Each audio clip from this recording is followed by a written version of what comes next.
Sometimes it feels like the weight of the world is just a little too heavy to carry all at once. This is 10 Better Minutes, a podcast sharing recent stories that add a bit more balance to what we hear day to day. Here, you will find quiet moments of real kindness and care among the noise without pretending the hard parts do not exist. I am Ian Rhodes, your host, and I am glad you have chosen to spend a few minutes with me today. These next stories gently remind us that not everything making a difference is loud or immediate. We will begin with one about a group of graduates who were given unexpected relief on their big day. At a North Carolina State University Wilson College of Textiles commencement on May 8th at Reynolds Coliseum, the day began like many others with tassels straight, families watching, and graduates ready to step into their next chapter. Then the keynote speaker, Anil Kochhar, surprised the crowd. In honor of his father, Prakash Chand Kochhar, Kochhar announced that he and his wife, Marilyn, would cover all final-year education loans for Wilson College graduates during the 2025 to 2026 academic year. For many of the 176 bachelor degree students and 26 master degree students in the graduating class, it was not just a generous promise. It was immediate relief, spoken right there as the diplomas were being received. As standing ovations grew and applause filled the arena, the message landed in the most practical way. Graduation can be full of questions, but this gift helped remove one heavy uncertainty from the road ahead. Suddenly, the future felt a little more open, a little more manageable, and a little more theirs to shape. You could almost feel the shift in the room. Students had worked hard for years, and on this day, someone chose to widen the doorway they were about to walk through, with freedom, steadiness, and the encouragement of belonging. Some moments ask more than we can comfortably give, and yet people still find a way to respond. Today, we are looking at how one public act of music turned into a wider call for care. Julian Lennon took a vow very seriously, but on April 8, 2022, he stepped into something new when he performed Imagine for the first time ever as part of the global citizens social media rally, Stand Up for Ukraine. He was accompanied by guitarist Nuno Betancourt, and in the video description, he explained that Ukraine was what pushed him to break his promise. Then he did what hope often looks like in real life. He pointed outward. He urged world leaders and everyone who believes in the sentiment of imagine to stand up for refugees everywhere, to advocate and to donate. It was peace as a message, but also peace as an action. And it is striking how that same theme shows up beyond one stage.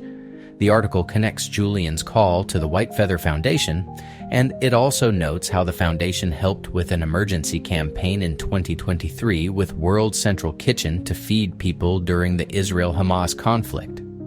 What stays with me is how community support can start with something simple and shared, like a song, and then quietly grow into real help. You know that feeling when you want to do more than watch from the sidelines. This is what reaching in can look like. Somewhere between old routines and new seasons, it can be hard to believe that the people you helped most will ever find their way back. This story feels like proof that they do. After years away from the classroom, a retired kindergarten teacher named Mrs. Pearson had stepped into a quieter life, and she had not expected to hear the joyful sound of a class returning to her doorstep. Then, in a 2022 TikTok video shared by Kim Hamilton, who is Mrs. Pearson's daughter, a girl in a cap and gown walks up to the porch. The gate then fills with more graduates, and Hamilton explains in the comments that they are the last group of kindergartners Mrs. Pearson taught before she retired. Mrs. Pearson runs out with her whole heart, calling out congratulations, and she hugs each student as if no time has passed at all. You can feel the moment in the small details, the quick smiles, the bright faces, and the way she is visibly shocked and happy all at once. The group pauses to pose for a picture together while Mrs. Pearson takes it in, one proud moment at a time.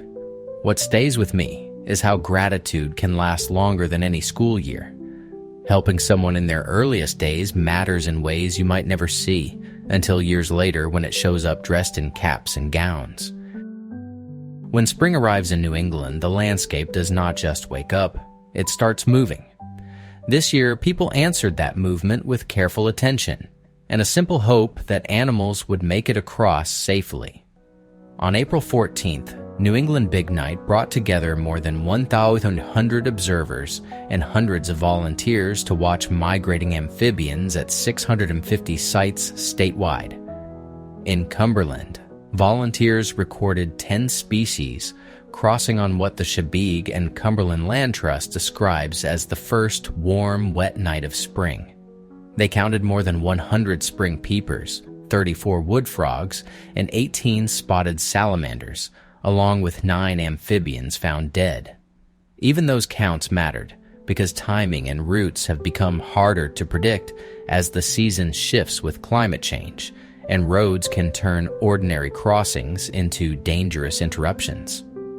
Penny Asherman, who leads the Chesapeake and Cumberland Land Trust, has seen how this kind of community effort builds understanding over time. Greg LeClaire, who founded Maine Big Night in 2018, helps turn what people observe into practical guidance for local planning and protection.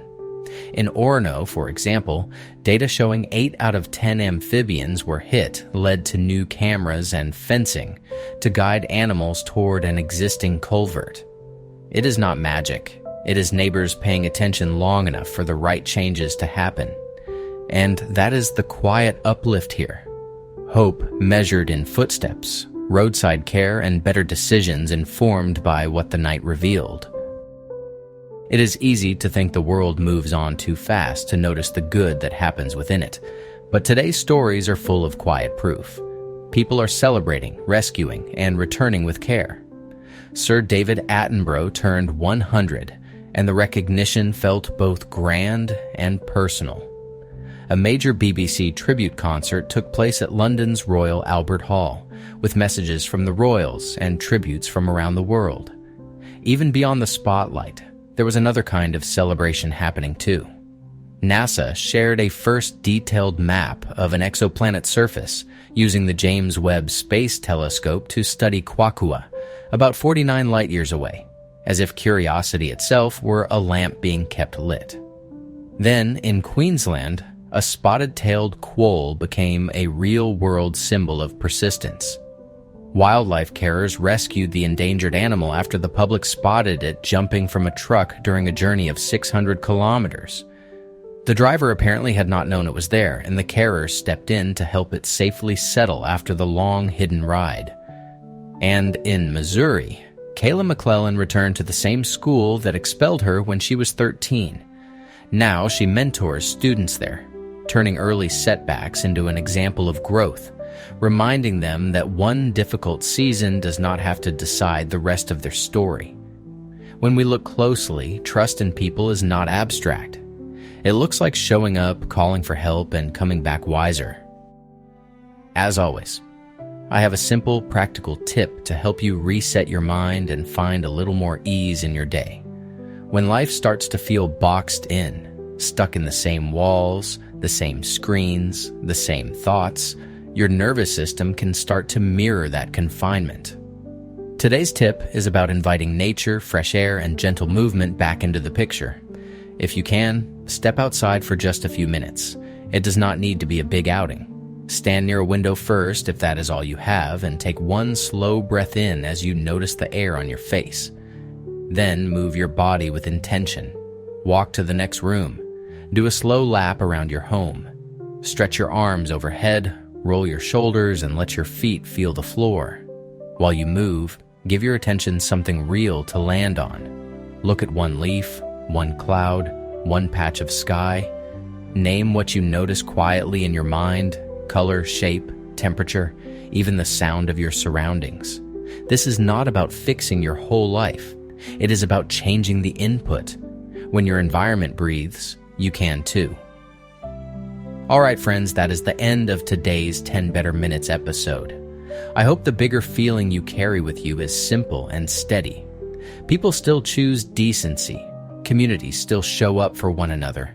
And there is quiet hope happening all over the place, even when the noise is louder. If you want a fresh set of good stories to come back to tomorrow, you can subscribe or follow so you do not miss the daily episodes. And if you have a good news story link or a local positive moment you think others might have overlooked, please drop it in the comments. This is Ian Rhodes with 10 Better Minutes. Take care, and I will see you tomorrow.